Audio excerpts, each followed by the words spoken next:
Bonjour ou bonsoir, selon votre fuseau horaire, chers frères congolais et sœurs congolaises, partout où vous me suivez. Je sais que vous êtes nombreux à me suivre par cet article.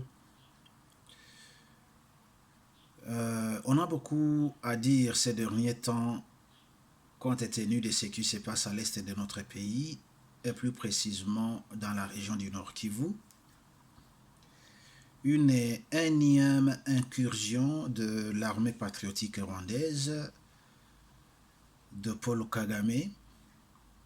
Paul Kagame qui a endeuillé le Congo depuis l'année 96 sous couvert de Mzee Laurent Kabila, qui nous a amené son AFDL, l'AFDL qui a donné naissance au RCD, le RCD qui a donné naissance au CNDP et le CNDP qui a donné naissance au fameux groupe terroriste dénommé M23, qui aujourd'hui sert à l'homme de Kigali comme un cheval de bataille afin de bien piller les richesses du Congo.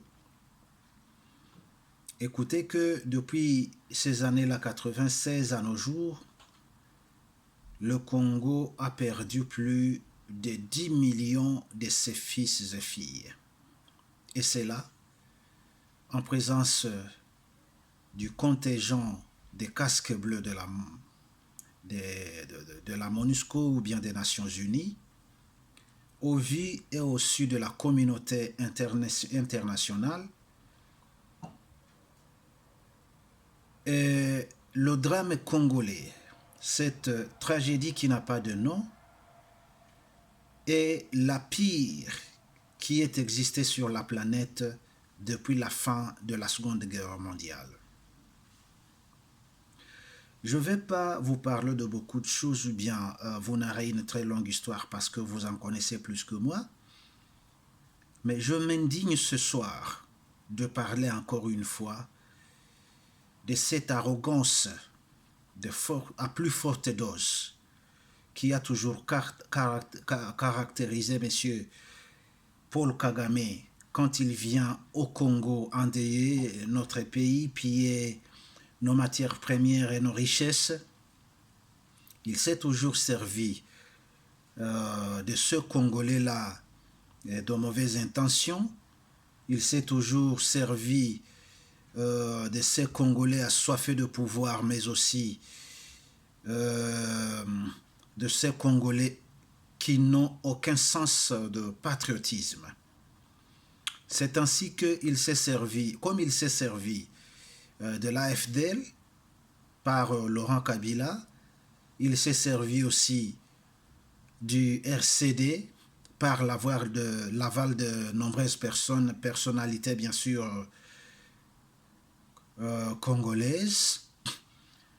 Ainsi, après le RCD, il s'est servi du CNDP par l'aval de M. Laurent Nkunda et du CNDP, il a fini par le M23 en utilisant aussi différentes personnes et bien au début par Laurent Nkunda, par Bosco Ntaganda, par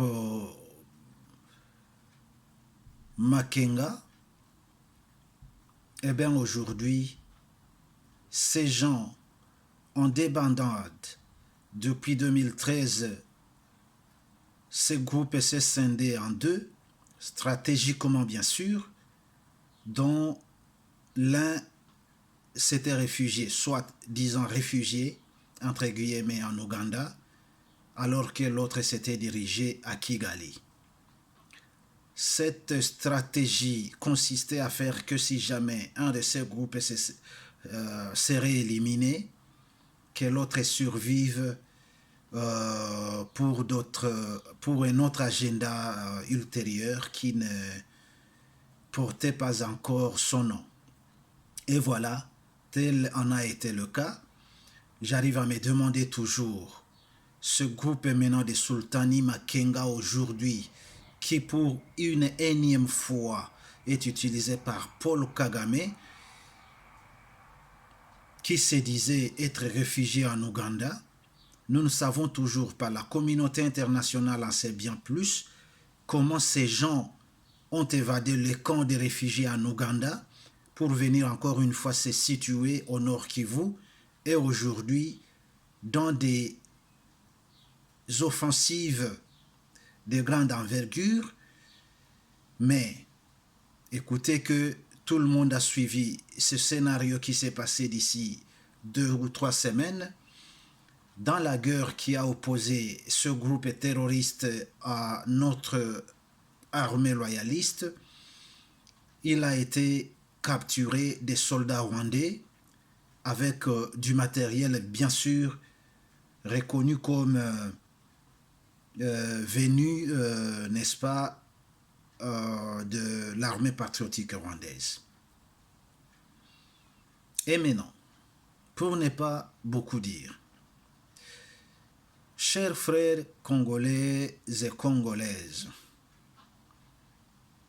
trop c'est trop, tout change, tout évolue et seuls les imbéciles ne changent pas serait la phrase qu'il faudrait dire à Kagame ces derniers temps.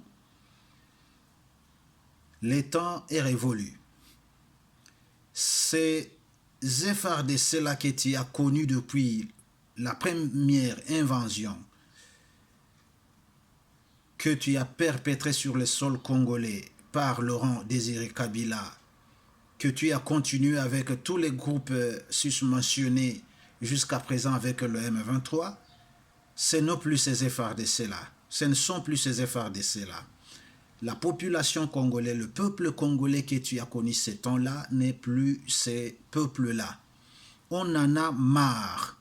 Le Congo est plus qu'endeuillé. Il a été endeuillé, il a déjà perdu jusqu'à présent plus de 10 millions de ses filles et fils. Et maintenant, il est temps, Kagame, que l'on te dise que trop, c'est trop.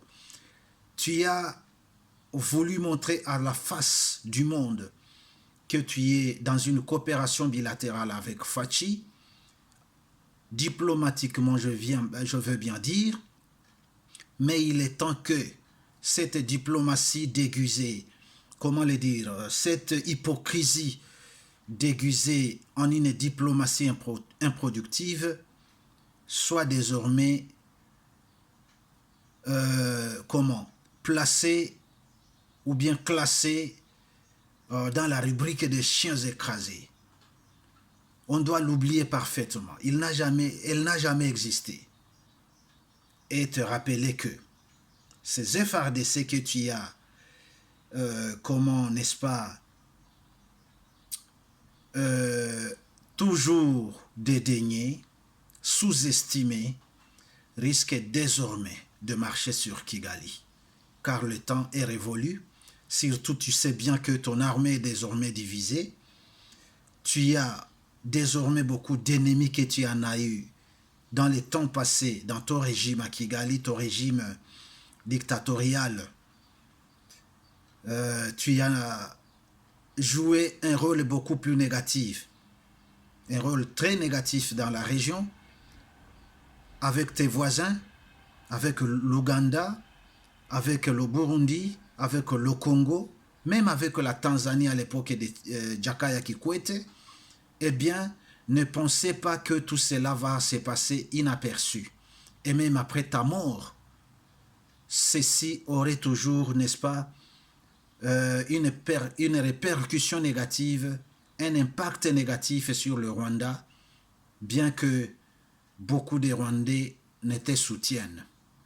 Et alors, soyez sûr que désormais, tu auras affronté le Congolais spirituellement, physiquement, moralement, et que dirais-je encore? Alors, c'est ainsi que nous appelons encore une fois à la communauté internationale beaucoup silencieuse dans cette affaire. Nous appelons